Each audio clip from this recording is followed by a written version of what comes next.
Welcome back to an obscure tour at the edge of the internet. I am your host, the Nameless Tour Guide, and today we will be exploring the Darkroot Garden. And first, before heading down to the Darkroot Garden, let's see what Artorias the Abysswalker has to tell us about that place. Alright. Need anything forged? This is the old church. It was abandoned in favor of the church that you passed through. There are paths leading from here to two forbidden plains, Sen's Fortress and the Darkroot Garden. They attract all sorts of lunatics, no one as cultured as yourself. It's fine to be undead, but keep a level head, eh?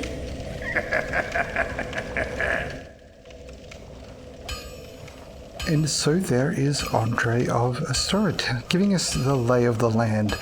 He is telling us that this is an old church, just as I said, it was stated on a tapestry map that you could acquire.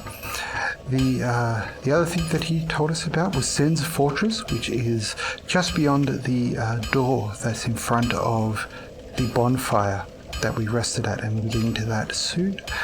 And then there it was, he told us about the Darkroot Garden, where we'll be heading today. And he also mentioned that it's okay to be undead, but just to keep a level head.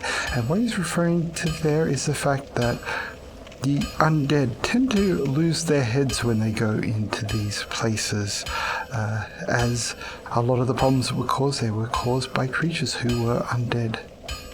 Sen's Fortress is an old proving grounds built by the ancient gods. It is the only route leading to the great Anor Londo. Of course, most fools can't even find their way into that fortified death trap, but they won't stop trying. Take that bumbling Sir Onion. There's a reference to Sigmar, who we'll be talking about later. I know little of the Darkroot Garden, although I've heard rumors of a divine blacksmith who resides there. Those who get stumped in the catacombs seeking for divine weapons. And so there is Artorias the Abysswalker telling us about the Darkroot Garden, and it explains why he appears so healthy while others in the land are quite mad, is that he has avoided the dark, which is all over the Darkroot Garden. And so he has told us about this divine blacksmith, and today we will be finding that divine blacksmith. And so here we have, I just want to point out this item here, the Crest of Artorias. This crest opens a door in the Darkroot Garden sealed by ancient magic. The door leads to the grave of Sir Artorias the Abysswalker. Many adventurers have left for the grave, but none have returned, for they make easy prey for the local bandits. With such dangers, the crest can do more harm than good in the hands of the uninitiated. Now we won't be concerned about too much. We won't be opening this door this episode. But what I do want to point out is that this door that is in the Darkroot Garden, sealed by the ancient magics of Ulsil, is kept shut by a crest that is made of silver. And this silver crest has what looks like a memorial on it as it guards the way to Sir Artorias the Abysswalker. So once again we see the idea of silver being connected to the city of Ulsil, which are the ruins in the Darkroot Garden. And now we will fight the Titanite Demon. And it appears that I did not rest at the bonfire after the sound check, but don't worry about that. You'll have plenty of time to see me get pummeled by this creature at a later stage of the tour. But while we are here, returned to the old church in the woods, I would like to discuss Menace again, and the visual language that is building up around Menace, because so far I've simply stated a lot of it without giving a lot of justification to it. But now that we are deeper in, we can start to see it all coming together, and I can talk more to that.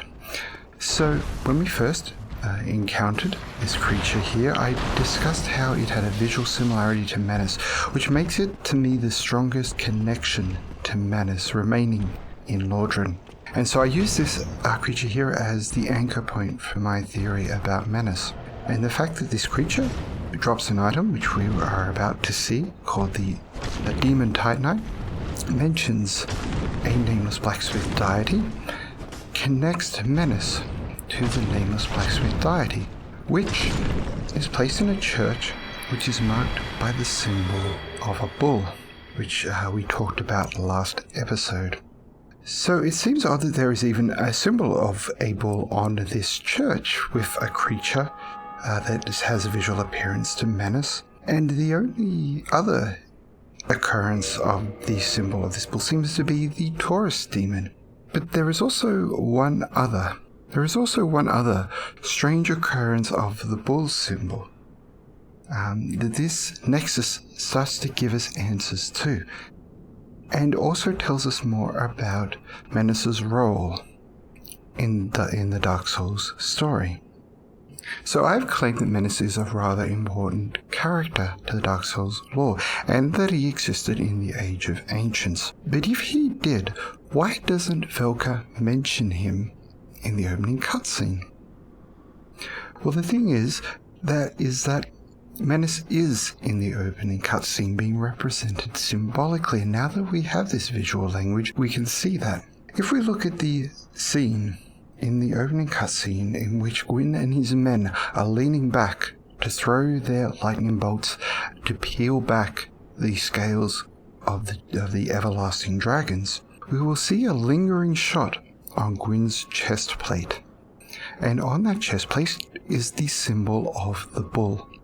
Now this is a strange occurrence because without noticing the symbol on the old church in the woods, the only other reference to the bull in the game is the Taurus demon. And as discussed last episode, the demons were not created until the Third Age of Fire, a long time after the Age of Ancients in which that cutscene is occurring. So why is there a symbol of the bull in the opening cutscene? Now we have the answer to that.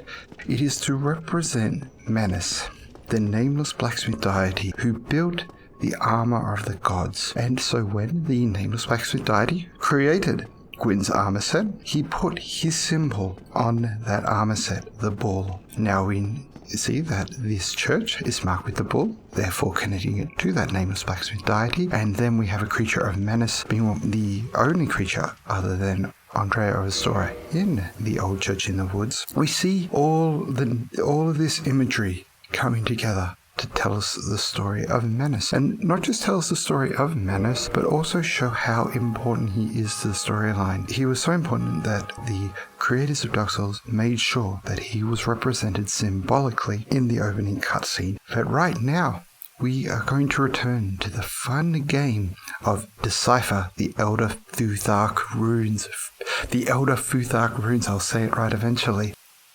And here we have a prophecy that has appeared on the neck of this decapitated creature. We have the first symbol, which is in the lower left-hand corner, is read left to right, is Dagaz, which means day.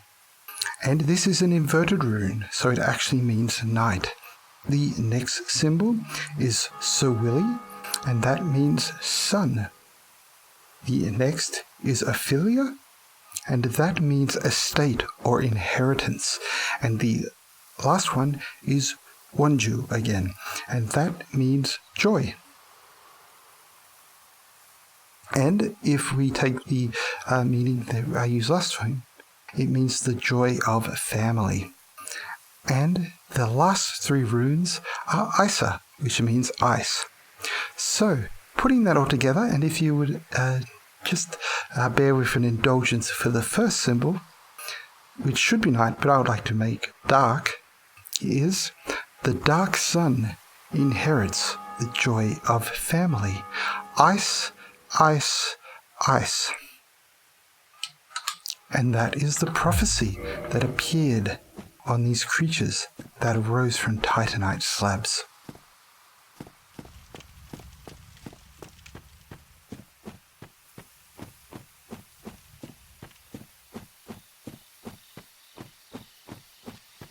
And now we will enter the Darkroot Garden.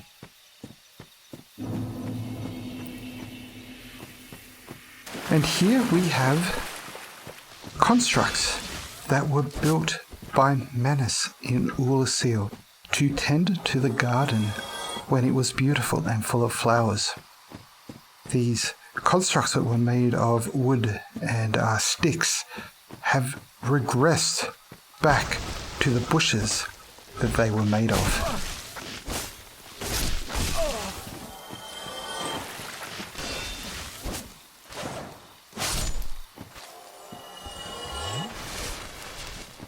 And that is why they drop flowers.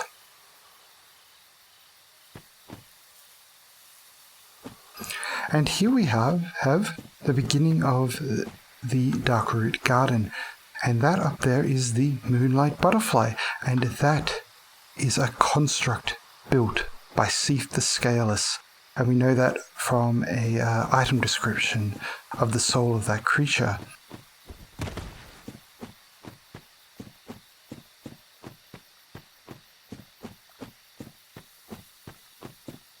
And so here we have the door that leads to the grave of Artorias. Notice that the door is silver, and the spell that keeps the door shut is white.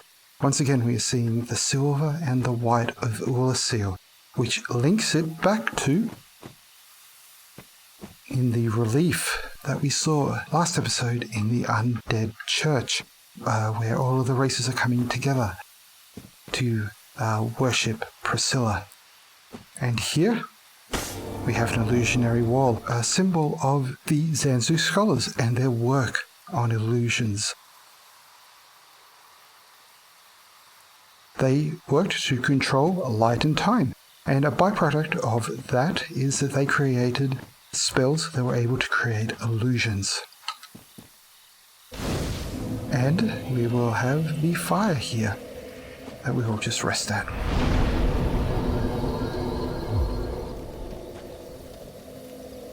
Notice that in this rune, everything has dropped away except for the fire. So let's continue through the Darkroot Garden.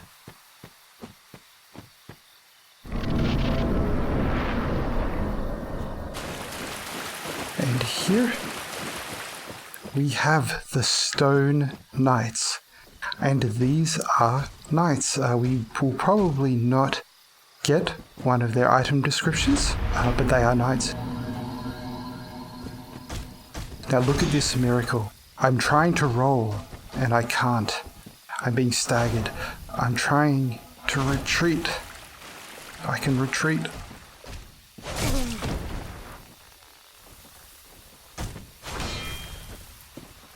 And that miracle that was just cast by that knight has prevented me from rolling. It has prevented me from running. The only thing I can do when that miracle is active is flee or defend myself, go into a defensive stance. Because if I do not, if I attempt to attack this Stone Knight while that miracle is active, I will be slaughtered. And that is the very definition of peace. That miracle represents the peace of Ulysses. If it is cast, you can defend yourself, you can retreat, but if you dare to attack, you will be slaughtered. And there was a real threat of violence in the city, in the kingdom of Ulysses, for those who betrayed its peace. And now here we have a living tree. Notice it's moving. Notice how its branches are moving. This is the remains of the giants. that were in Ulasil. If you remember from the last episode, in the relief, we see the giants represented as goats.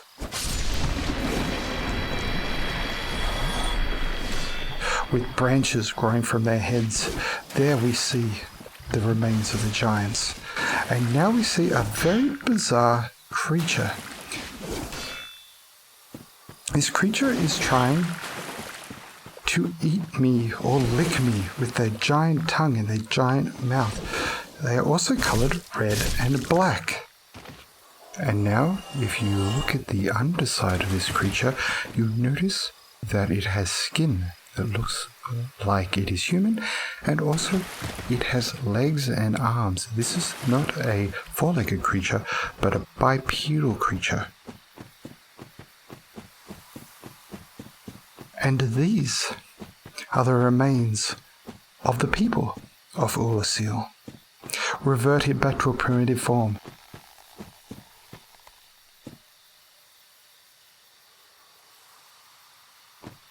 Here is another giant, remains of a giant, who has gotten out of my way, unlike the other one. They are still sentient, and they can sense danger, and this one here has moved out of the way.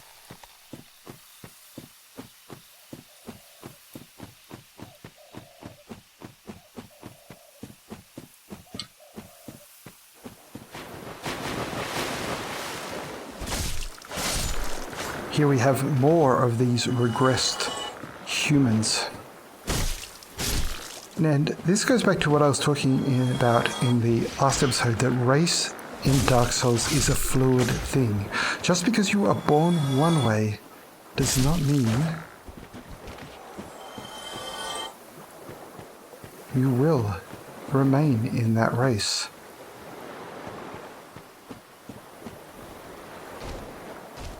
And here is another stone giant.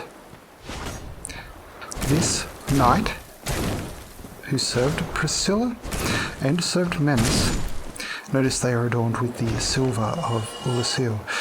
Priscilla being the deity at one stage of Ulasil, and Menace, the father of the Abyss, also ruled Ulasil. And this stone construct was made by Menace and imbued with the power of Priscilla to keep the peace of Ulasil. Now notice that the texture of the land has changed here. This is a mudslide. It has washed away all of the stone steps that used to be here. A great amount of water has rushed down this space and emptied out into the lake that we saw before, that the regressed humans were coming out of.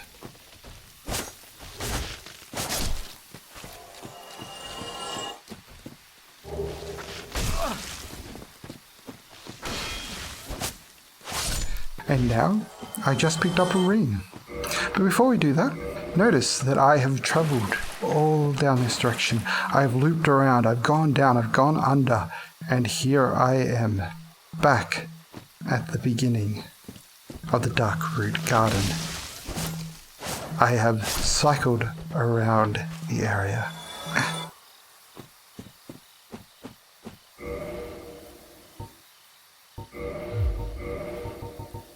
Now, the ring that I just acquired, the Wolverine.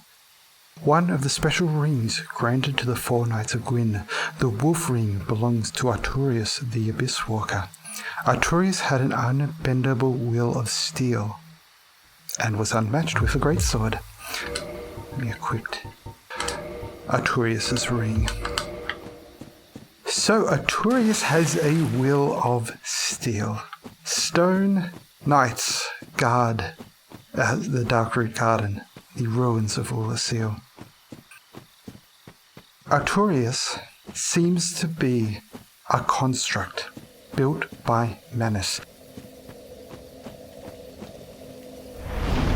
Even though Artorias seems to have been created to serve Gwyn as a knight, after Gwyn leaves to link the First Flame, Artorias becomes very loyal to his creator, Menace, And this loyalty is shown by the fact that he is the Abysswalker. He is the only person to form a covenant with Menace, and that allows him to traverse the abyss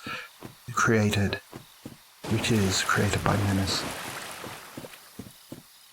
But he is not only in the service of Menace, Artorias also begins to serve Priscilla, and this seems to happen around about the creation of Ulyssil. And when Artorias joins Priscilla's service, he is gifted an illusion of a white wolf. The illusions are another type of race that exists in Lordran that I haven't talked about yet, but we'll discuss them when we meet Alvina of the Darkwood. And here another strange creature hanging out on this tree, waiting to jump out and surprise me. A two-headed serpent that is trying to poison me.